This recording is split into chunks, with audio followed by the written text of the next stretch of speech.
Can't tell if you want to get in or out. All right. Ready? 3, 2, 1. Perfect. Sweet. So tonight is our third week of our study on philosophy and morality. Our morality is the topic for this semester. I just want to let everyone know, too, we meet at the union, the student union, before we come here every night and give everyone a ride over. So if you want to do that, you can meet us over there. We leave from there at 7 and come over here. So anytime for that, we usually get dinner and eat over there. If you are a student at UNL and would like to become a member of Rosh Christi, that is also an option for you. So just contact any one of our officers, me, Matt, or Zach about that. And our big event for this semester is this Sunday, or not this Sunday, but a few Sundays from now, on September 27th at 7 p.m. It's our God of Morality debate. So make sure to keep an eye out for that. And without further ado, I will introduce our speaker for tonight, our director, Adam Johnson. All right, well, if you would, like, comment, and subscribe on our YouTube videos. We're very excited that we have this technology that we can stream so that folks who aren't able to come or don't want to come because of Corona, we totally understand that and respect that. But we want to allow people to watch it online. So we stream it live on YouTube, and then it's out there on YouTube for people to watch later. But if you would, like, comment, and subscribe on our YouTube videos because that helps the algorithm and we can reach more people with the type of stuff that we're doing. So as Will said, our theme for this semester is morality. We're talking about right and wrong, we're talking about good and bad, and later in the semester we're going to start talking about specific moral issues like abortion, maybe the death penalty, stuff like that. But before we jump into those topics, we wanted to spend a few weeks talking about metaethics. Now, I know metaethics is kind of a new topic for a lot of folks, but what metaethics is just more foundational than regular ethics. So in ethics, we're talking about maybe which things are right, which things are wrong, whereas in metaethics, we're talking more about what makes something right in the first place, or what makes something wrong in the first place. So last week we talked about a very popular new atheistic theory of morality. We looked at Eric Wielenberg's theory for several reasons. One of the reasons is that he's coming to UNL in a few weeks, but also because his theory and theories like his are really gaining a lot of popularity at the academic level. There's even some folks that are saying that it's the majority position among academic atheist philosophers. And while we might not have seen that theory trickle down to the masses or trickle down to lay folks like us yet, definitely at the academic level it's becoming more and more popular. So we wanted to spend a good solid week, last week, looking at Eric Wielenberg's atheistic Platonism, sometimes it's called. He calls it godless normative realism. So we try to use their terms to be fair to them so we don't assign our own labels, use their own terms from their own mouth. Thankfully, as I mentioned when we first started this study, there's also been a surge in theistic moral theories or theistic metaethical theories. And we've talked about some of those as well. Tonight, what I thought would be best is if we look at the two most popular or the two major theistic positions in metaethics. And this often happens in theology or these sort of circles, is that two major positions usually arise. Doesn't mean those are the only two positions, but it seems like think about election for a moment. You got Calvinism and Arminianism. There's other positions, of course, but those are the two main positions. And what I thought we'd do tonight is look at the two main theistic theories of metaethics. As I mentioned, most all theists affirm that God is the source and foundation of morality.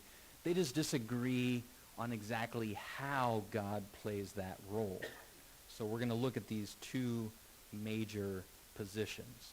And they are, of course, if you saw the email, natural law theory on the left and divine command theory on the right. Now, both of these theories can be found in a lot of different theistic belief systems. So you can even study within Islam. There are these two major positions as well. A lot of ancient Greek philosophers, as we'll see, kind of duked out similar theories.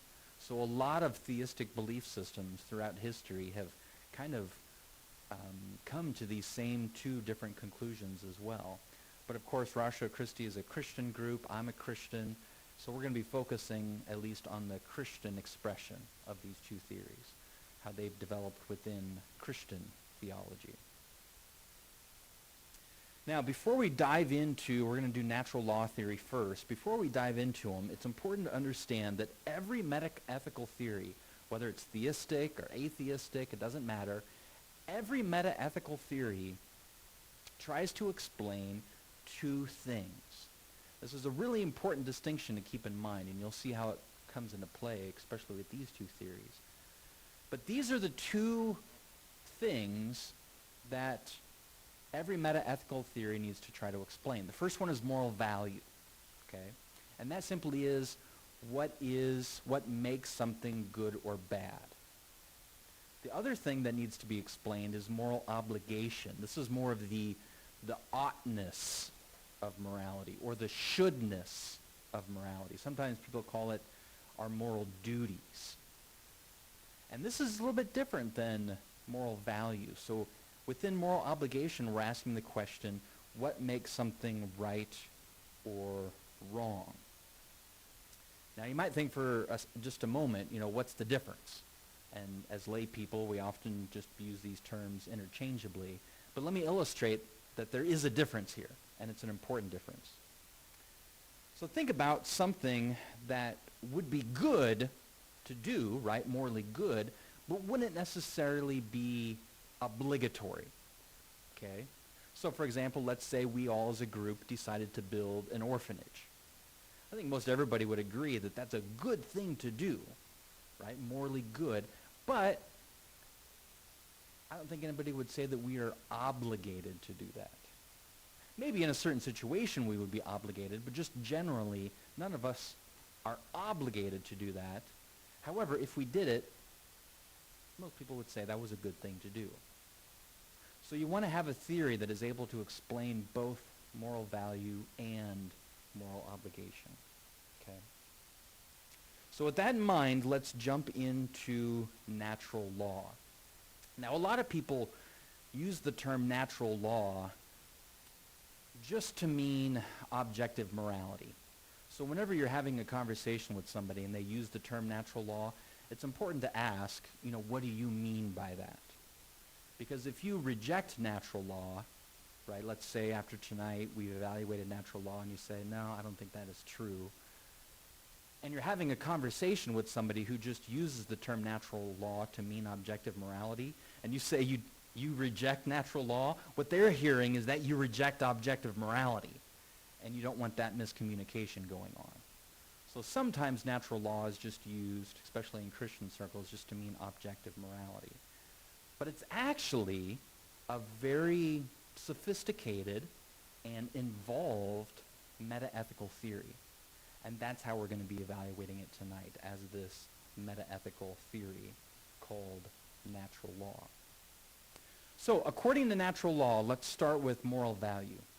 So for natural law theorists, what do they say makes something good or bad? Well, according to natural law theorists, they say it's based on human flourishing. In particular, the flourishing of human nature. So if something leads to the flourishing of human nature, that's what makes it good. If something doesn't lead to the flourishing of human nature, then that makes it a bad thing to do. Okay? Now, you may be asking, what is human nature? That's a term that we throw around a lot just in our normal everyday conversations. But in this context, human nature is a very specific concept. And nature, whether we're talking about human nature or God's nature, is the idea that every being has certain properties or attributes that make it that thing. Does that make sense? So let's just talk about human nature, for example. If you have a human nature, then you have all the properties or attributes necessary for being a human. Even if we don't know exactly what those attributes are. I mean, some things we just know aren't necessary. For example, just a silly example, right? Is it necessary to have 10 fingers in order to be human? Well, no, because I could lose some fingers, right, and I would still be human, right? But you can imagine if there's some things that I lost that would make me not a human being anymore. And then this, of course, is debated. What is necessary to be human? Conscious, rationality, relationality. There's all sorts of different things that could make up human nature, and that's even argued about what fills in those list of properties. But regardless of it, it's those things you need to be human. Maybe some Christians would say in the image of God. So human nature, if an action, doing something, causes your human nature to flourish, then that is considered morally good, according to natural law theory.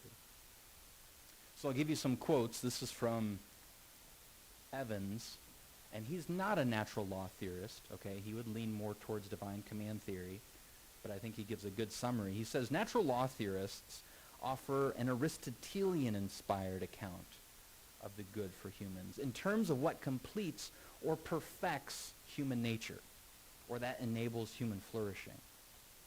The vast majority of natural law theorists have explained the good, remember, good, bad, right, wrong, differences, have explained the good for humans in terms of human nature. And I will take this as a defining characteristic of natural law theory. So he's not putting words into their mouth. This is what natural law theorists believe. Now, an important part of natural law theory is that we as humans can know these moral truths through our reason, using our brains, our minds. So evaluating things, evaluating life, evaluating society, and we can see what causes humans to flourish and what doesn't. And it's through that reasoning capacity that allows us to know this natural law, if you will. Give you an example. This is from Craig Boyd, who is a natural law theorist. And I think he has taught or does teach at Biola. Do you recognize him? Is he a Biola guy? I think he is, but I could be wrong. But I know he is a natural law theorist. But he said any properly functioning person will know in his heart and can determine by reason that such actions, in this context he's talking about adultery and murder, do not contribute to true happiness and that therefore they are immoral. So you can imagine a society that was murdering and committing adultery, and you can see how that would cause that society not to flourish. And it's through that process of seeing that and reasoning through that that we can determine or discover good and bad, what causes something to flourish. Now let's talk about, one more quote. Oh yeah, I don't want to miss this about natural law theorists. So a lot of natural law theorists claim that the ultimate human flourishing is communion with God. So this term, in this context, the term happiness is thrown around a lot. But don't get thrown off by that. We're not talking about cookies make me happy, stuff like that. Happiness is being used in this context to mean flourishing, human flourishing, okay? So don't, put words into their mouth. They're using it to mean human flourishing. And according to a lot of them, not all of them, but according to a lot of natural law theorists, the ultimate happiness or the ultimate human flourishing is communion with God. So, again, from Boyd, He's talking about Aquinas' view, who was kind of known as one of the biggest natural law theorists in history. But Boyd, describing Aquinas' view, says, our telos, as human beings, our purpose, is happiness. That's the goal to which we, by nature, strive. But the only sort of happiness or flourishing that's truly satisfying for human beings is found in communion with God. So that's ultimate flourishing. So in other words, you could define what's morally good by what helps us accomplish a greater communion with God. All right, now let's move on to moral obligation. So within natural law theory, moral value is determined by human nature, whether something causes human nature to flourish or not. And interestingly enough, according to natural law theorists, it's the exact same thing that makes something right or wrong. So natural law theory is one of those unique theories that have the same answer to both of these questions, okay? What generates our obligations? Well, it's facts about human nature and what causes humans to flourish or not. So bottom line is, human nature is the way it is, and certain things cause it to flourish and other things don't. And that's what generates our moral obligations. This is the biggest difference between natural law theory and divine command theory, okay, right here at this point. So I'm going to bring Boyd back up, and he'll explain as a natural law theorist how his view, his theory, differs from divine command theory. So take a look at this. This is what Boyd says. Boyd says that natural law theories ground morality in the human nature that God has created. And again, he is a natural law theorist, so we should know what he's talking about. He says, those of us who subscribe to natural law morality hold that God commands actions because they are right. They claim further that the rightness of actions is determined by various features of human nature rather than by God's commands.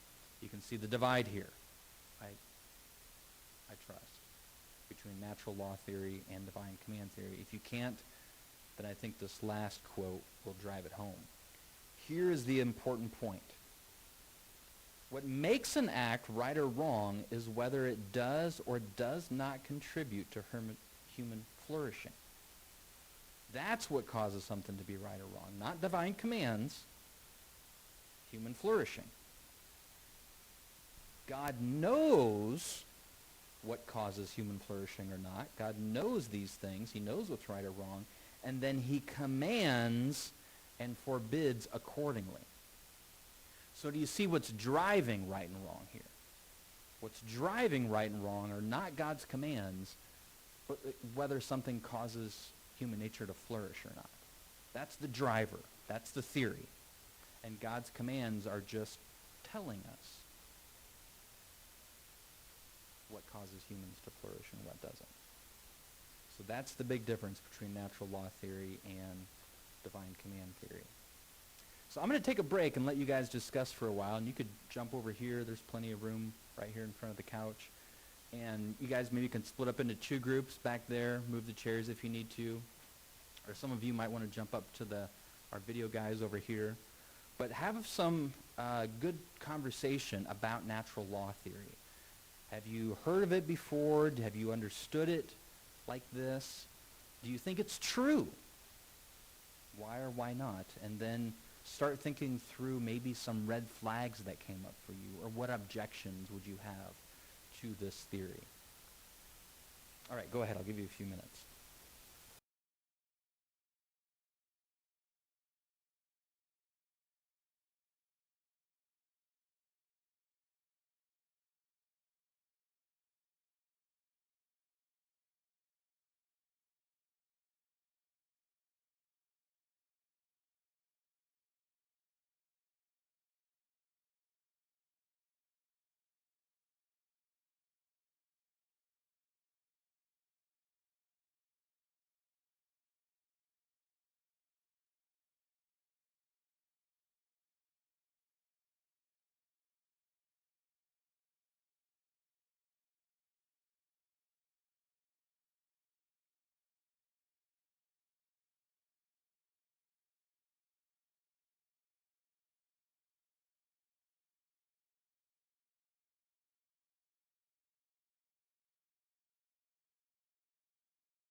All right, let's look at some historic objections to natural law theory. And I'm going to try to hold my cards pretty close to the chest. Some of you have read my dissertation, so you know exactly what I believe. But I'm trying to be fair, and even if I do disagree with the position, I always try my best to be fair with it. So I'm going to try my best to keep my cards close to my chest. But you'll probably notice as I deal with these objections, whether I say that they're good or bad objections, that you'll figure out kind of where I fall on this continuum. But these three objections that I want to present to you about or against natural law theory aren't unique to me. They go back hundreds, if not thousands of years. So these have I'm giving you the three major objections that people have raised against natural law theory for you to start chewing on this. And maybe you'll think some of these objections are good, strong, and maybe you think they're not. But that will be for you to think through as I present them to you.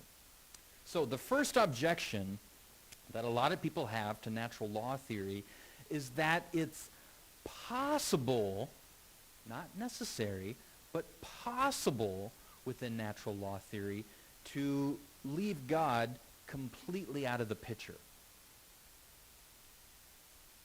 So a lot of people are concerned by natural law theory. Hare is one of them. Hare is a divine command theorist. And he says the danger of some kinds of natural law theory is that God disappears into creation in the sense that we think we can get morality from just our own human nature.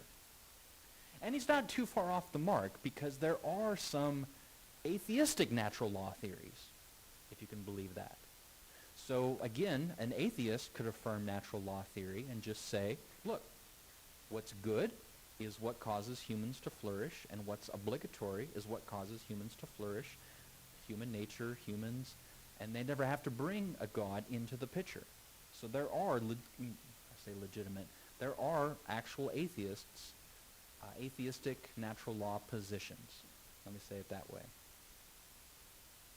So another concern, Mark Murphy, who actually is sympathetic to natural law theory, but he chides them. He says a truly theistic explanation of morality should include God as the immediate ground of morality. Basing what is morally good on human nature is on its face unacceptable as a theistic explanation of moral law because in natural law theory, you explain moral law in an entirely godless way if you explain it as the natural law theorist explains it. So even someone who leans towards natural law has this concern.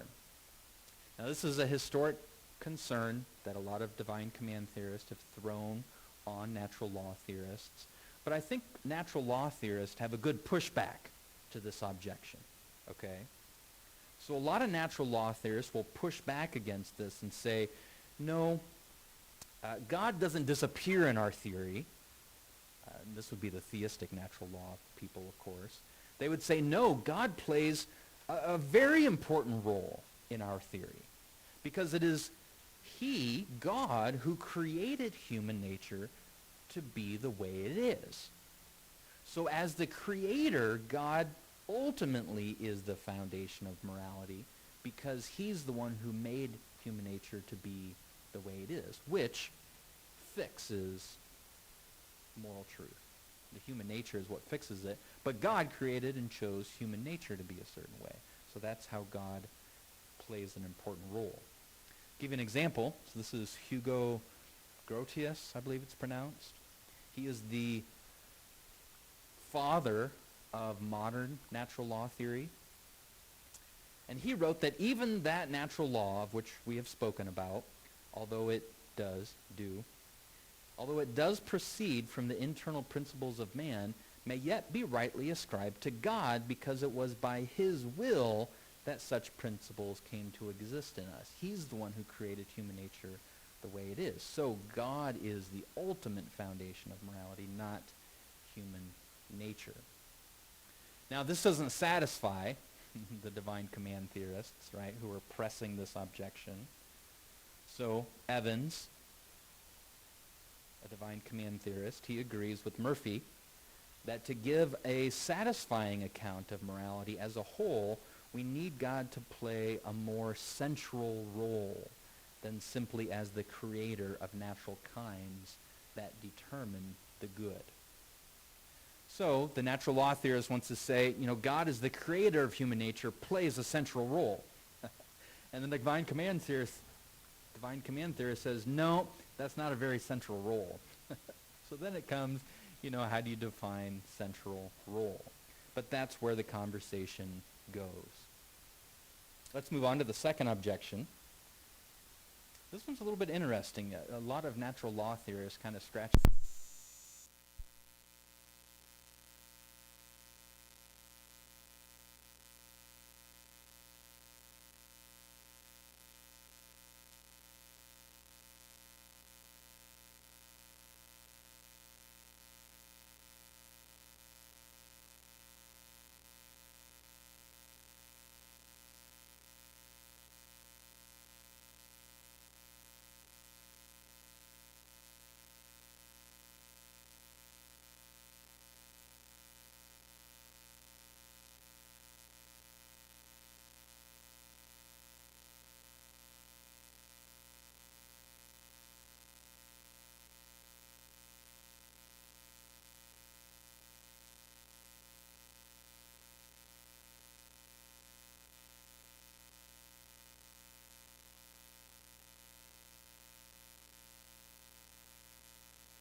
guys some time to discuss these objections.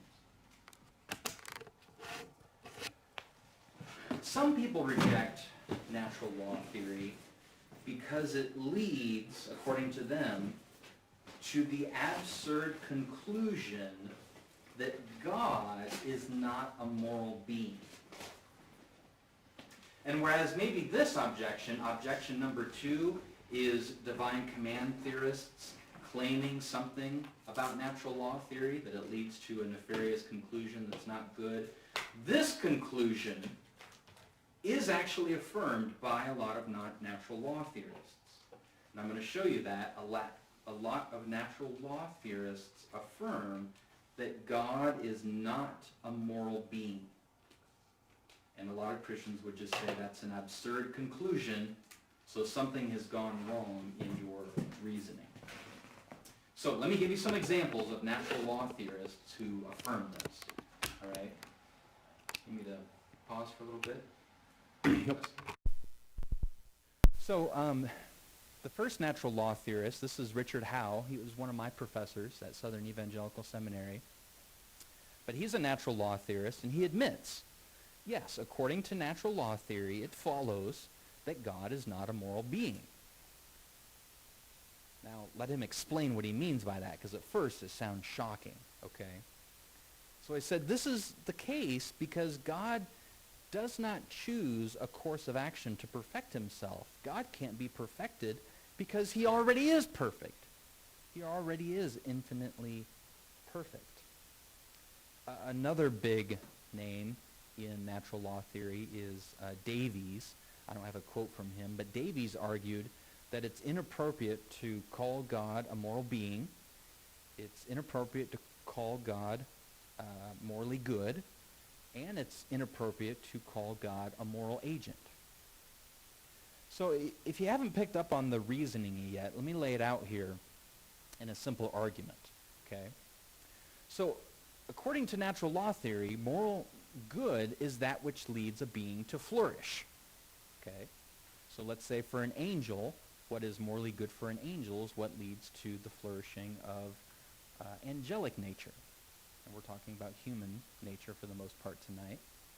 But when it comes to God's nature, he can't really flourish because he's already perfect. And that makes sense, right? There's nothing he can do to flourish more. So morality doesn't really apply to God. In other words, he's not a moral being. And this isn't an argument like the previous objection that is laid on top of natural law theory. This is an argument that natural law theorists themselves make, okay? And some people would just say that's absurd. You're admitting that your theory results in this crazy, absurd conclusion. You might be thinking, what about all the Bible verses that say that God is morally good or that describe God in moral ways? Well, these natural law theorists will explain those verses away as mere anthropomorphisms. So here's an example of that. This is another one of the professors that I had at Southern Evangelical Seminary. So Brian Huffling, I won't read the whole quote, but he talks about how the Bible often describes God, for example, in physical terms. God has a strong arm, those sort of things. And we know those are anthropomorphisms, right? We know those shouldn't be taken literally because there's other verses in the Bible that say that God is not physical, that he's a spiritual being. And so we know, just from the Bible itself, that those verses which describe God in physical terms should be taken as anthropomorphisms. Just ways of speaking, metaphors, if you will, that help us to understand, but shouldn't be taken literally. Okay? Now, I affirm that the Bible uses anthropomorphisms. I don't believe that God has a strong arm, literally. But the reason that I know that that's an anthropomorphism is because other places in the Bible say that God is spiritual. The problem, I think, with using this to defend natural law theory is that nowhere in the Bible does it say that God isn't a moral being. In other words, if there was a verse in the Bible that, explained this and said God really isn't a moral being, moral concepts don't really apply to God, then I would know for sure that all those verses that describe him in moral ways are anthropomorphisms. But nowhere does the Bible say that God is not a moral being. They've arrived at that conclusion that God is not a moral being through their philosophical reasoning. I'm not against philosophical reasoning. However, when philosophical reasoning takes you to an absurd conclusion, you might want to rethink your philosophical reasoning. Does that make sense? I'm not saying you should never do philosophical reasoning. I mean, I just finished a PhD in philosophy. I think that's very useful, and we can learn and discover a lot of truth through philosophical reasoning. But when your philosophical reasoning takes you to an absurd conclusion, you might want to rethink your reasoning. So, I'll use that example here.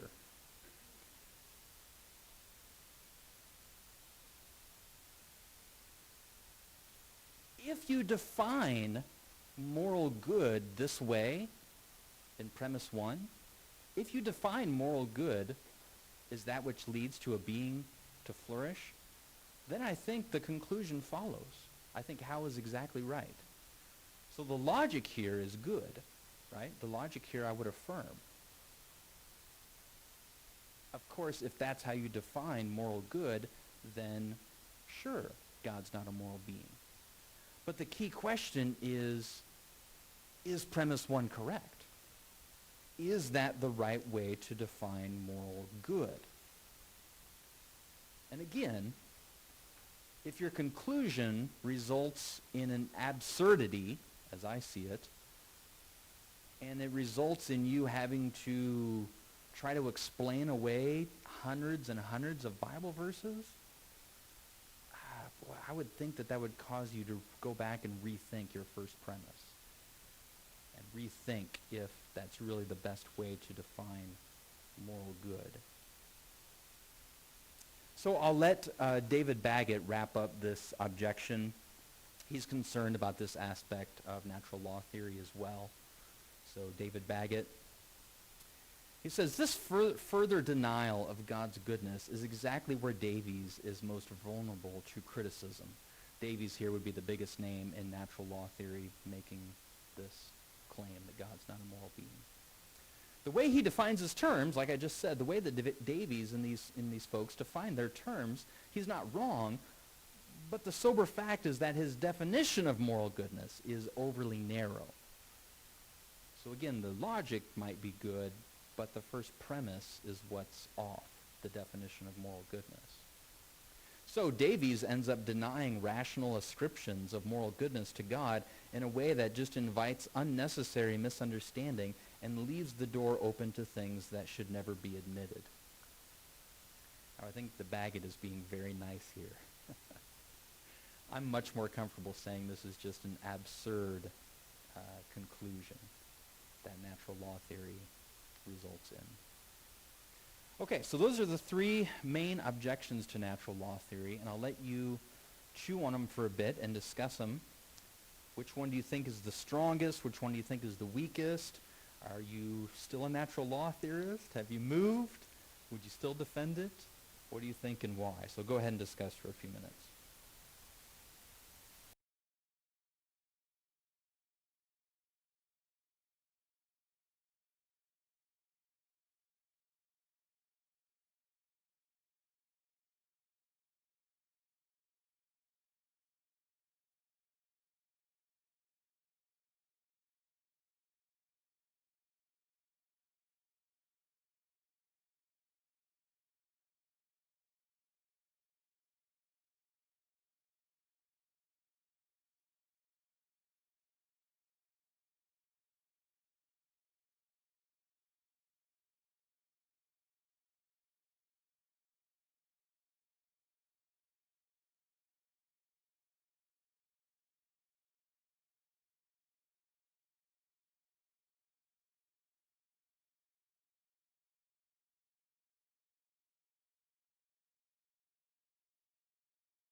Shift gears now to the other major theory. Again, these aren't the only two, but what I wanted to give you guys is at least the two major Christian theories of metaethics. So we're going to move now from natural law theory over to divine command theory. So as natural law theory, as we've learned, natural law theorists say that obligations are generated by facts about human nature, what causes us to flourish or not flourish. But the divine command theorist is going to look at that and say, does it really make sense that we're obligated by natures or properties or facts about humans? Is that what makes us obligated? Are we obligated to those sort of things? A divine command theorist is going to say, it seems like obligations come more from our relationships. In other words, it seems like obligation is more about having duties to someone, or we're obligated to somebody else. We're obligated to persons, not facts or natures or even principles, really. We're obligated to other persons. So a divine command theorist like John Hare says, moral obligation requires not just a presumption against doing something, but an obligator. And that deducibility from human nature and non-divine facts alone, therefore, has to be denied. So he would affirm divine command theory instead of natural law theory, because it just seems like our obligations have to come from someone, not just facts. So if you take a look at divine command theory, that's the major position of this theory, that obligations are generated by God's commands. Ultimately, we're obligated to God, and we know about those obligations when he gives us commands to follow. Now, divine command theorists will affirm that obligations arise from other things, of course. So like I have obligations to my children, I have obligations to my wife, I have obligations to society. So it's not merely my obligations to God, but God is the ultimate source of obligations, that he is the first link in the chain, so to speak. So for example, God gives us very general commands like love your neighbor as yourself.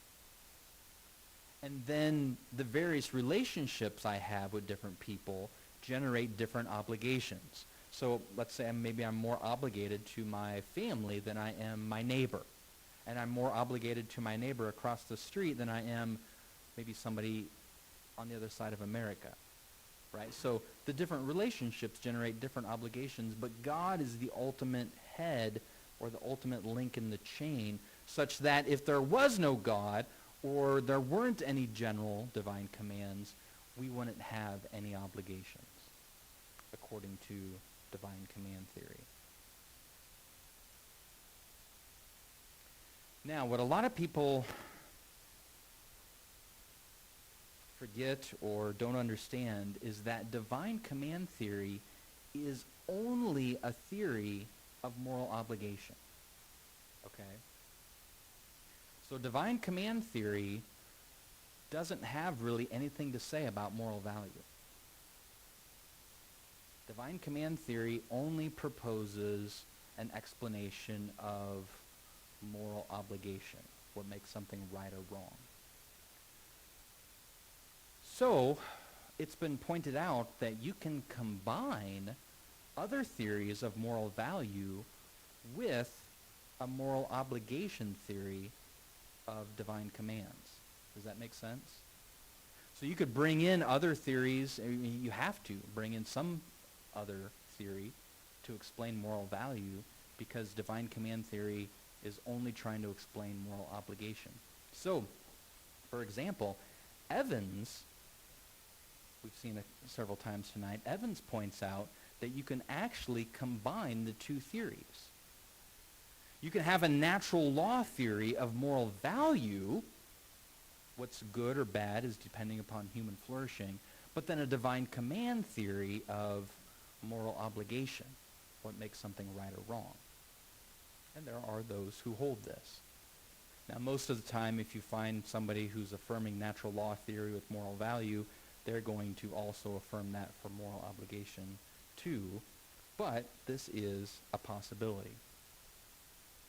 I was going to have you discuss divine command theory, but I think for the sake of time, let's just go through the 3 objections that I brought, and then you guys can discuss it all together.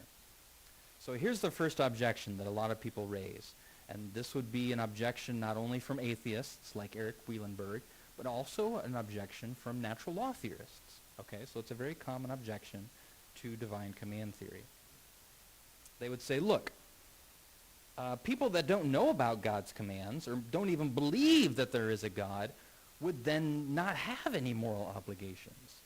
And that would be a big problem with your moral theory. If your moral theory results in, again, this would be like resulting in an absurd conclusion, right? An absurdity, that there's whole swaths of people that have no moral obligations. You don't want that a part of your theory, right? So, like Wielenberg points out, divine command theory seems to imply that reasonable non-believers would have no moral obligations at all, since they don't recognize any commands having been issued by a God. Now, I think the divine command theorist can respond to this fairly well, because the term command causes a lot of confusion, and it's just unfortunate. We've talked about this before, how different names and different labels get generated, and they just stick whether you like them or not. But divine command theory probably isn't the best name for the theory, because it just generates so much confusion. Because, I mean, just use yourself as an example. What do you think of when you think of divine commands? Well, the 10 Commandments, right? God commands not to murder, not to commit adultery, not to steal, and so we just think of commands as, not only the 10 Commandments, but that's the classic type of command, thou shalt not X, Y, Z. But in this context, and this is what's hard, you just have to learn the jargon, in this context, when we talk about divine command theory, we're not using the term command in that narrow of a sense, okay? In this context, when a divine command theorist uses the term command, they're actually using it to include all of the ways that God makes us aware of moral truth. Not just direct verbal instructions like the 10 Commandments. It includes that, of course, but for most divine command theorists, it would also include our moral intuition, our conscience, even our reason, philosophical reasoning. So, for example, divine command theorist like Stephen Evans explains, when I talk about divine commands, I'm using the term command in a very extended, a broad sense, to refer to what God wills humans to do insofar as his will has been communicated to humans. And as most Christians, I think, would affirm, God communicates these moral truths in many ways. Yes, directly through the 10 Commandments and other direct verbal instructions, but he also communicates truth in many other ways as well. So, classic example from Romans 2. In Romans, Paul is explaining that no one is going to be able to avoid God's judgment by using the excuse they were unaware of right and wrong. So Paul explains in Romans 2, even those who had never had direct verbal commands from God will have no excuse, because those who do not have the law, like 10 Commandments, Old Testament law, do instinctively the things of the law. These, not having the law, are a law to themselves in that they show the work of the law written on their hearts, their conscience bearing witness, and their thoughts alternately accusing or else defending them. So even the Bible says that people can know right from wrong because God has revealed it to them through their conscience, moral intuition, whatever you want to call it. It's not merely direct verbal instructions that we're talking about here. So, just replying to this objection, divine command theorists can say, look, people have obligations, even unbelievers, even those who don't believe that there is a God, they have obligations, even though they don't actually understand that those obligations come from God. So a sophisticated divine command theorist is going to say, look, for a person to have obligations, moral obligations, God only has to make them aware of what's right and wrong, and that they should do the right thing. They don't need to know the details of how obligations are generated, and they don't need to know that these things being his commands is what makes them obligatory. All that God needs to make them aware of, according to Romans 2, is what's right and wrong, and that they should do the right. And that's enough to generate moral obligations for them. So I think divine command theorists have a satisfactory answer to that objection. All right, number 2. This comes from people who would consider themselves divine will theorists. Okay, as I said before, there's more than just natural law theory and divine command theory. There's another position out there called divine will theory. Okay? And a divine will theorist is going to say, look, it's not God's commands that generate obligations. It's his will or his intentions. There's a lot of different words to describe it. But it boils down to God's will. God's will is what generates obligations, not his commands. This might be one of those times where it's hard to see a difference between the two, but man, I think, explains where the difference comes. So just think about this for a second. The difference between divine command theory and divine will theory, those differences emerge when we, do a thought experiment to consider cases in which the two theories might part ways. So might there be cases in which God commands something that he does not will? Conversely, might there be cases in which God wills something that he does not command? In either case, what generates the obligation, the command or the will? This might be splitting hairs, but it's important to think through. Now, a divine command theorist is going to push back on a divine will theorist and say, look, we simply could not have obligations if we were unaware of them. And this is even implied in Romans 2, right? I mean, Romans 2 implies that if somebody were hypothetically unaware of right and wrong, then they wouldn't be fairly judged by God. So even Romans 2 implies that somebody has to know about right and wrong in order to have obligations. And that's why Paul says nobody can use that excuse, because everybody knows right from wrong. Therefore, they are obligated. So I think Evans fleshes this out well. Again, he's a divine command theorist. So he wrote, suppose one says the moral obligations are established by God's will alone rather than God's command. That's what the divine will theorist says. The difficulty with such a view is that it seems to make morality impossible unless God's will is somehow expressed in such a way that can be known. Divine commands, moral intuition, conscience. If God's will constitutes our moral obligations and God's will is a closely guarded secret, then the best humans could do would be to guess about their moral obligations. I think Adams even makes a better point. This is Robert Adams here, probably one of the most famous divine command theorists alive today. Adams wrote, the idea that God's will alone could impose obligations without being revealed to us yields a very unattractive picture of divine human relations, one in which the wish of God's heart imposes binding obligations without even being communicated to us. But look, games in which one party incurs guilt for failing to guess the unexpressed wishes of the other party are just not very nice games.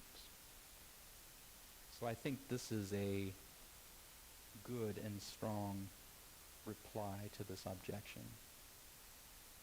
Let me wrap it up this way, the second objection. I think the divine will theorists are making a good point, okay? I think they're affirming something right on. I think they're drawing attention to an important truth, and this is the way that I think it's best phrased. And it's that our obligations, though they originate in God's will, they're only generated when God makes us aware of them somehow. And again, it doesn't have to be direct verbal instructions like the Ten Commandments. It can be through moral intuition, conscience, even moral reasoning. So we can say that God's will is the foundation of our obligations, but it's God making us aware of these things is what actually generates the obligation. Okay, last one and we'll be done. The third objection to divine command theory is that some people argue it makes morality arbitrary. Think about it for a moment. If morality is just based on God's will, what God wills to command, then morality is arbitrary because God could have chosen to command anything. And most people don't want to conclude in their theory that morality is arbitrary. Kind of like before when we said about the natural law theorists, they don't like the idea that morality is relative. They want it to be absolute, firm, universal, absolute. So if morality was arbitrary, that would be a bad thing in your theory. However, that's what people claim about divine command theory, that it makes morality arbitrary. This is actually the first horn of the Euthyphro dilemma, if you're familiar with that, and we'll talk more about that in a minute. But take a look at Boyd. Boyd is a natural law theorist, and so he's pressing this objection against divine command theorists. He says divine command theory holds that the rightness of actions is determined solely by the commands of God. And of course, God isn't subject to some independent standard of morality. So he's free to command whatever he wills. And this would make morality arbitrary because then, God could just will anything. He could will or command that rape is good. And if he commanded that rape was okay, then that would make it okay. And that seems to be completely arbitrary, and most people wouldn't want that conclusion. So as Mann points out, this conjures up images of a God who might have approved of just anything, murder, rape, and might have disapproved of anything, including, love. Now, to be fair, the people pressing this objection are making a good point about some divine command theories, okay? There are some divine command theories that base morality only on God's sovereign will, okay? Most famously, William of Ockham, but there's others. I believe Descartes was this way as well. But these type of divine command theories are sometimes called strong divine command theories. So this is Linda Zagzebski. She's a Christian philosophy professor at the University of Oklahoma. We've talked about her before. But she explains that these particular divine command theories, these strong ones, are strong because they say that God's will is logically or metaphysically prior to both good, bad, and right and wrong. So these strong divine command theories maintain that God created morality by a sheer act of his free will and then imposed it on us. So let me give you some historical background here as to maybe where these strong divine command theories came from, okay? And I think this will be really useful just so you can understand the background here and where this conversation has come from. So part of the historic move from the pre-modern era to the modern era was a rejection of natures. We've talked about natures a lot tonight. Human nature, God having a nature. And in the modern era, people started rejecting the idea that there even are natures. Human nature, God having a nature. And so, whereas pre-modern theologians would emphasize God's nature, in the modern era, when natures were kind of pushed away, modern theologians started emphasizing God's sovereign will. So you see the difference in the emphasis? Pre-modern theologians emphasizing God's nature, modern theologians emphasizing God's sovereign will. And for these modern theologians, I'm talking, 1500s, 1600s, modern era, beginning of the modern era, to protect God's sovereignty, they argued that God is free to choose anything he wants. Nothing can constrain God's will because they were protecting this sovereign will as they saw it. The emphasis was on God's will instead of his nature.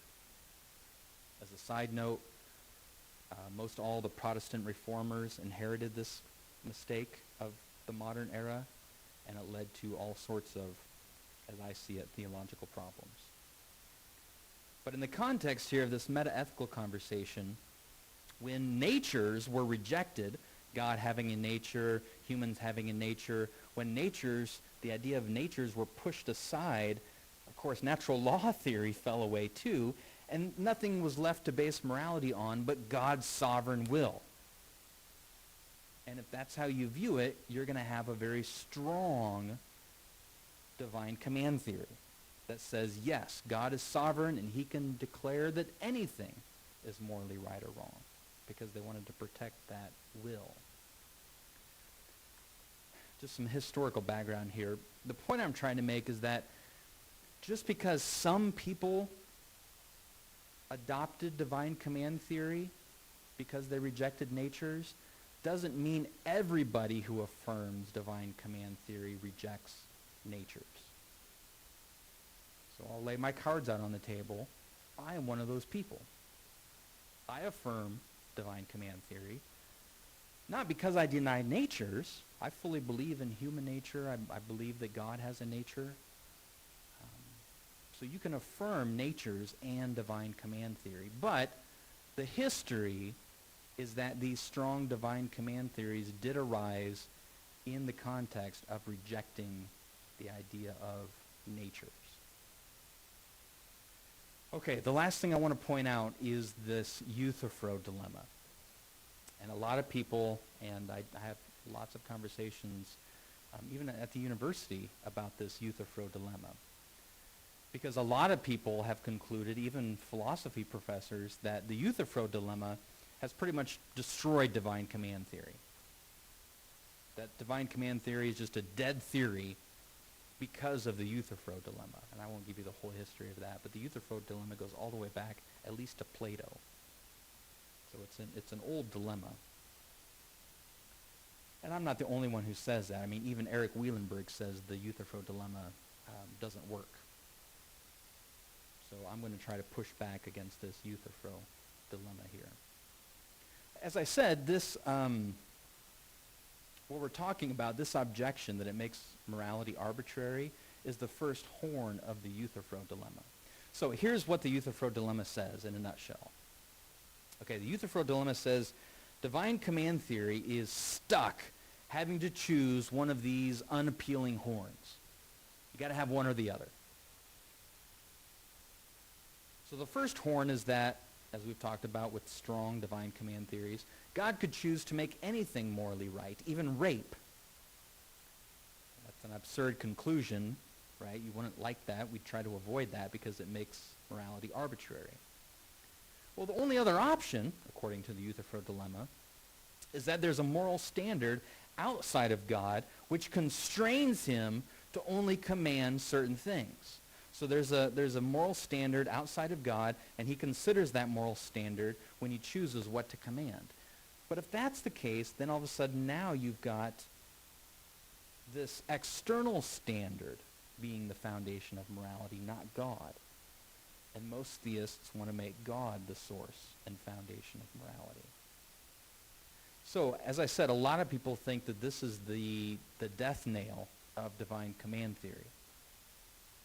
But there's a simple reply to this, and oftentimes when people try to sticky with the dilemma, or sticky with the two horns of dilemma, the simple thing to ask is, well, isn't there another option? Why is there only two? It seems like you've created this dilemma for yourself by limiting the options to only two. So the solution to the Euthyphro dilemma, which itself might actually go back to Plato, there's disagreement on that, but most people, most philosophers, especially divine command theorists today, would say this dilemma has been sufficiently answered by bringing in a third option. So yes, it would be bad, it would not be good if there was some external standard of morality that God had to refer to. But what if there is an internal standard of morality? What if there is a standard of morality that's not external to God, but is internal to God? So the third option that's been proposed as the solution to this dilemma is that, look, yes, there is a constraint on God's will. Strong divine command theorists have a conniption fit at this point because they want to protect that sovereign will. There's nothing that constrains God's will. But this third option says, yeah, there actually is something that constrains God's will, and it's his moral nature. Just like God himself says that he is unable to lie. He's not sovereign enough to lie, if you will. Because there's something that constrains him from doing certain things, and that is his own moral nature. So here's an example of divine command theorists affirming natures, human nature, in this case, God's nature. So the solution to the Euthyphro dilemma is that there is a standard of morality that constrains God, but it's inside of God, not external to him. And then that solves the Euthyphro dilemma, according to many divine command theorists. So I'll give you just one example. This is Philip Quinn. It's the divine nature itself, and not divine commands or his will, intentions, that constrains the intentions God can form in choosing which commands to give.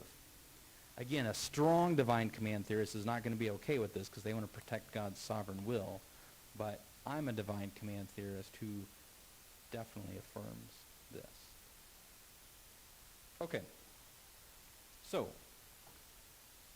we discussed divine command theory, and we looked at 3 objections to it. And I want to give you guys a few minutes to discuss these objections, which ones you think are strong, weak, if you would affirm divine command theory at this point. And then I've just got a couple minutes left. I want to wrap it up. But I'll let you guys discuss for a little while. Go ahead.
All right. The last thing I want to do tonight, and this won't take just a couple minutes, but I just want to begin introducing you to probably the most sophisticated divine command theory that's out there right now. Again, divine command theory isn't a new theory. It's been around for hundreds, if not thousands of years. But like everything, there's always more work being done on it. And there's contemporary defenders of it and contemporary people who oppose it. And so the conversation is ongoing. And the one person who's probably done the most work in promoting divine command theory and developing a very robust, sophisticated divine command theory that, by the way, Eric Wielenberg has a lot of respect for, is Robert Adams. We've talked about Robert Adams before. He's been a philosophy professor. Him and his wife are both Christians. But he's been a philosophy professor at many major universities. He spent most of his time at Yale. But his book, Finite and Infinite Goods, has kind of become well known in the conversation as the key divine command theory over the last 50 years. So Robert Adams. And if you remember, divine command theory only tries to explain moral obligation, so it has to be combined with something. And so tonight, all I wanted to do is just tell you, flesh out the rest of Robert Adams' theory. Okay? He affirms divine command theory when it comes to moral obligation, but he has a different theory for moral value. And this is what a lot of people forget and misunderstand, because they just hear, oh, he's a divine command theorist, and they forget the whole first half of his theory has to do with moral value. So, what does Robert Adams say determines moral value? According to him, something is good if it resembles God's moral nature. And something is bad, of course, if it doesn't resemble or image or reflect, however you want to say it, God's moral nature. In a morally pertinent way, obviously. And next week we'll talk about exactly more what this means. But I just wanted to introduce you to his theory, because next week, what I did in my dissertation is I tried to build on this theory. So I tried to take it one step further and say, specifically in God's moral nature, what determines what something is good or bad is God's Trinitarian nature, the loving relationships between the members of the Trinity. So if something resembles the loving relationships between the members of the Trinity, then it's morally good. And if it doesn't reflect, doesn't image, doesn't resemble the loving relationships between the Trinity, then it's morally bad. So next week I want to spend the majority of our time first understanding Robert Adams' theory, and then how I built mine really on his foundation. I just, as I see it, took it one step further and pinpointed within God what is the foundation of morality. In my case is that it's the loving relationships between the members of the Trinity. So we'll close with this. Just one quote from Robert Adams, where he's explaining this first part of his theory, moral value. He says, "The part played by God in my account of the good, moral good and bad, is similar to that of the form of the beautiful or the good in Plato's thinking. God is the supreme good, and the goodness of other things consists in a sort of resemblance to God." Now, this doesn't make his theory Platonic like Wielenberg's theory is Platonic, because Wielenberg affirms Plato's abstract objects, the beautiful, the good. What Adams is saying is, no, Adams is proposing that there is a God, a concrete object, a personal being who plays the role of the good that Plato proposed. So Plato proposed these abstract objects. Robert Adams says, no, I'm proposing a concrete object, God, as the supreme good. And then when we look at human actions, building an orphanage, being kind to somebody, loving your neighbor, those things are good because they reflect God's moral nature. And we're going to see next week that he's not alone in this. I'm going to make the case for you next week that this is what the Bible teaches, that a lot of the ancient Greek philosophers affirm this, that the major Christian theologians all through church history affirm this, and that a lot of other contemporary Christian theologians and philosophers affirm this. So it's not unique to him, just like divine command theory isn't unique to him, but he is the major advocate of this theory today, if that makes sense. Just like, the ideas of Calvinism had been around long before Calvin, but he just was a very strong proponent of those ideas. And that's why we call it today Calvinism. Okay, let's stop there, but I want to give some time for questions. I know we had a lot to cover tonight, but what questions came up for you guys that maybe I could try to help with tonight? Any clarifying questions or something completely off the wall is fine. What do you guys got?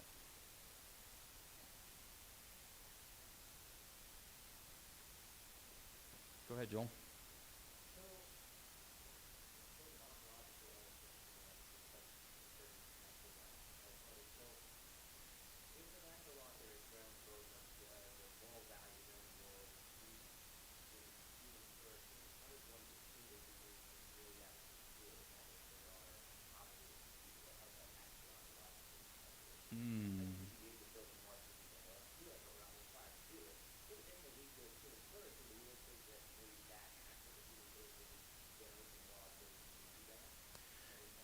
Yeah, I'd have to think through exactly how they would say that, and I don't want to put words in their mouth, but my best guess on the spot would be that, yeah, there would be some facts about human nature are strong enough or robust enough that they generate moral value, good or bad, and other facts of human nature would generate moral obligation.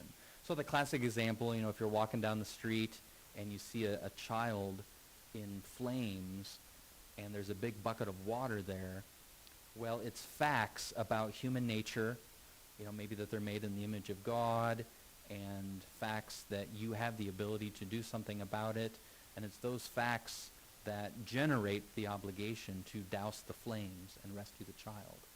So it's facts about the child and you that generate the moral obligation. I think they would say that's also a good thing to do, but there might be other situations, maybe I can't think of one on the top of my head, but there's other situations that would generate moral goodness, but that wouldn't generate obligations for you. So they might just see a difference in what these facts of human nature, different facts of human nature can do and can't do. That'd be my best guess is what they would say, but I could be wrong.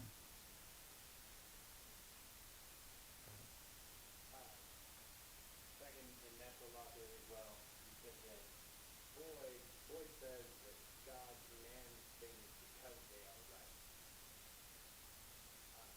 Would that statement and would natural law also play to use those dilemma? Go back to Euthyphro still enough. Well, again, for a natural law theorist, what's right is what causes humans to flourish. So what causes humans to flourish is kind of what determines right and wrong.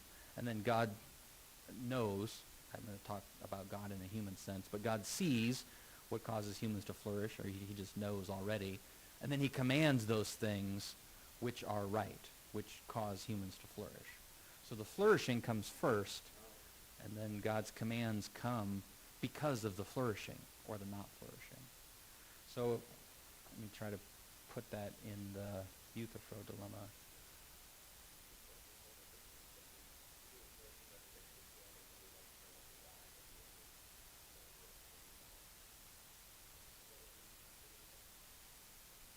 I guess you could say, like the first one, kind of like one of the objections to natural law theory, that God could have created our human nature in any way. It could be like the angels, so we're not sexual, or created us so that if we die, it's a lot of fun, and we come back to life again.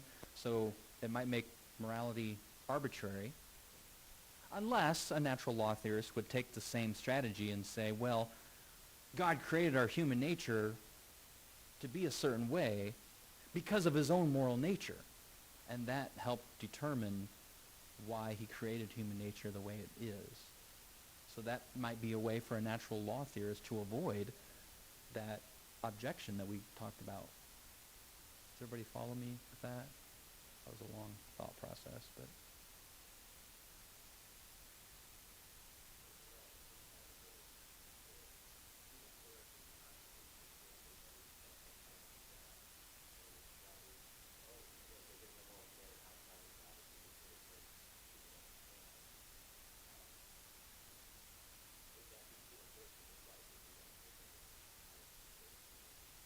But I think the natural law theorist could still punt or just go to option 3 and say, no, it's not that human nature is constraining God, because God chose to make human nature the way it is. So it's not as though there's something external constraining God. God's the one who chose human nature to be what it is in the first place. I think that's how a natural law theorist could avoid both of those horns. But I'll leave the natural law to do his own work. I'll leave the natural law theorist to do his own work, since I'm not one. But I could try to help him out from time to time. All right, what else? Sam, you had a question?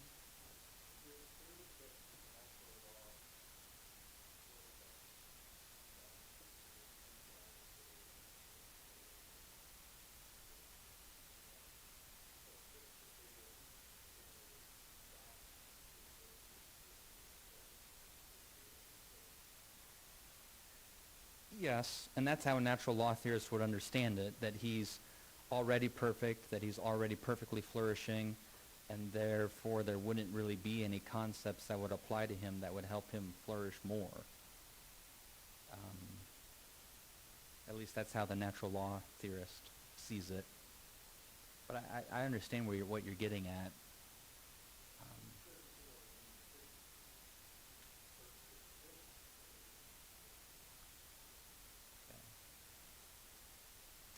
But again, the way the natural law theorist wants to define morality is that whatever leads to human flourishing or causes human flourishing.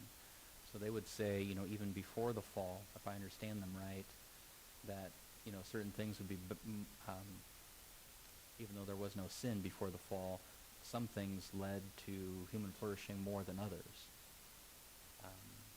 And so some things would be more morally good than other things. And that concept, that idea can't even apply to God because there's nothing he could do that would cause him to flourish more. At least that's their own thought process of the natural law theorist.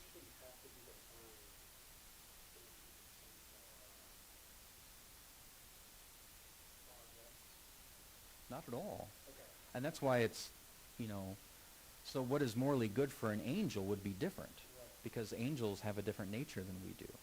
Because one of the discussions we were having is depending on how you define flourish, it doesn't necessarily have to fall into perfection. If you theologically, if you theologically believe that a human really flourishing is being in communion with God, then that is not going outside, then obviously God is essential. But also God himself in the Trinitarian relationship is also flourishing within himself in that relationship Mm-hmm. with himself. And so, yeah, I don't know, I guess that's kind of where I'm pushing if natural law theory has to be flourishing as in progress or something like that. Yeah, no, for a natural law theorist, it's whatever's morally good for a particular being is what causes that particular being to flourish. And then, what it means for a particular being to flourish is determined by God. So for a horse, God designed horses in such a way, so we don't have to go into specifics here, but you know what a flourishing horse looks like compared to a horse that's not doing well, right?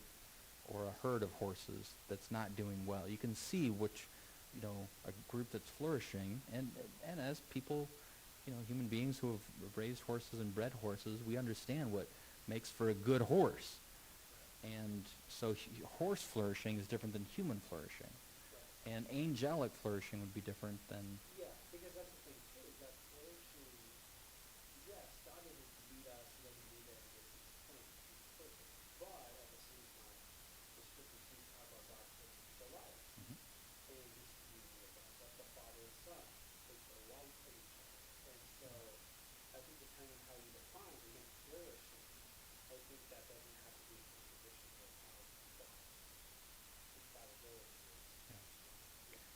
Well, one of my concerns, and again, these are some of my professors that I had at seminary that I respectfully disagreed with, but one of the concerns that I would always have through the natural law theory explanation is that not only natural law, but other things that were part of their theology ended up making God so completely different than human beings. And these sort of folks, they want to protect making God too human-like. There's a danger on that side too. So we don't want to make God just like your next door buddy, right? We don't want to make God too human, but we also don't want to get to the point where there is no connection between God and humans whatsoever. And that's kind of what happens in this way of thinking where, God's not a moral being, moral concepts don't apply to God. God is just this holy other that we can't even really understand because he's so different. So there's a danger over here, and there's a danger over here, and they're, more closer to this danger because they're so against this danger, where, in everything, there's probably a middle ground that's the correct position, where we're made in the image of God, and there are attributes that we can share with God, being a moral being, being conscious, they would even deny that, communicable attributes that we can share with God. And then there's incommunicable attributes that we could never have, like omniscient and omnipotent, right? So most theologians have affirmed there are some similarities between us and God because we're made in his image. And then there's things about us and God that are completely different and can never be brought together. So there's two extremes to avoid. And I just find that these natural law theorists, both in this theology and their other Thomistic theology, end up creating such a chasm between God and human that we can't even really know what God is like at all. And I'm stereotyping them and overgeneralizing, but that's the danger of this side. There's also a danger in theology of making God too human-like. We want to avoid that too. But all right, any other thoughts, questions? Go ahead, Joel. So I've heard some divine warfare kind of as a general distinction between what they say is moral evil and unfashionable, and so they say that there's something spiritually that can be done, one of them talking about my house is on fire, there's a bucket of water nearby. That situation in and of itself is not necessarily morally evil, not only are there moral obligations to reduce suffering, they see that and condemn that. And it would be morally evil if somebody set the tile on fire, right? But that situation might not itself be morally evil. So I wonder that I'm pushing on natural law theory, since human flourishing would suddenly be the basis of what constitutes what is good and morally good. Does natural law, I want to sometimes see kind of melding between moral and natural evil or moral and natural good in that way? Because human flourishing is affected or not affected by natural, like child being on fire or something like that. Yeah. The first thought that comes to mind, and this might be related, maybe you guys can help me think through this because it's hard to think on the spot, but the first thing that comes to mind is I've been around some natural law theorists, and I've heard some natural law theorists give lectures where they indicate, or they seem to imply that anything that is finite is somehow evil, or anything that is finite is somehow less than the ultimate good, which is God. So in other words, by definition, unless you're God, you're going to be finite. And inherent in finiteness is a lesser than goodness. So I think if they have that sort of way of thinking, which I reject, but if they have that way of thinking, then maybe they would consider, natural evil to have some moral dimension. Because what I would reject is that finiteness inherently has a moral component, or that necessarily has just because something is finite makes it morally evil. I would say you're mixing categories here. You need to keep finite and infinite, separate. That's a separate category. What's that called when you mix categories? It's a fallacy. Category error? Yeah, there's a fallacy. I can't remember the name of it. But then the moral category you want to keep separate from that. Just because something is finite doesn't necessarily mean it's morally evil. But if they are saying that, then that might make them more comfortable, though I can't remember them ever saying it that way, but it might make them more comfortable with the idea that natural evil has a moral dimension to it.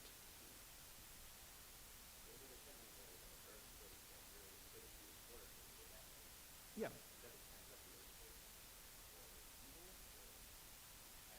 Yeah, I think in that sense they would, because it's part of the finiteness. It's not omnipotent. There's something about it that's finite, and therefore there is an element of moral evil to it. And I think that's just a mixing up of categories. But I don't want to put words in their mouth.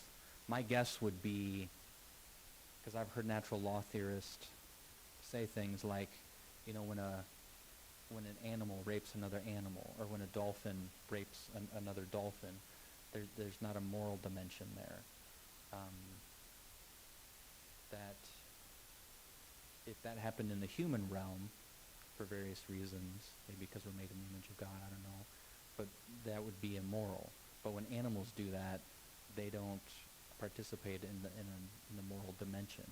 So there would be now morality assigned, either good or bad, to a dolphin raping a dolphin. I've heard natural law theorists say that, and I would agree. Maybe for different reasons, but I would agree. Yeah, so they might, maybe they make the case that it's not good for dolphin flourishing. So then you could say that maybe it's immoral on that sense. But that would be different than the human moral sense. But yeah, I could see a natural law theorist saying that. It's always difficult because you want to do your best not to put words in the mouth of your opponent. You want to treat them fairly. But you can see how their positions would lead to certain conclusions, even though they might not see that. And you want to press, lovingly and respectfully your opponent when you see that their theory is resulting in some things that wouldn't necessarily be correct. And vice versa. Okay, well, the first thing we're going to start out next week is all the other people throughout history who have affirmed that resembling God is how to define moral good. But we'll hold that off for next week, and we'll end just with the reminder about the event coming up in a few weeks. And I'm looking forward to it. Wielenberg is reading my dissertation, and so beyond just, atheism versus theism, it's also going to be his specific godless normative realism versus my Trinitarian moral theory. And he'll be asking me questions about my theory, and I'll be asking questions about his, and we'll be lovingly, respectfully disagreeing. But it should be a great dialogue. And as far as we know, it's still on board. He's bought his plane tickets and got his hotel reserved here in Lincoln. And we're going to have it there in the Union, unless we hear differently. So, all right, thanks, guys. I know it was a long night, so I appreciate your attention.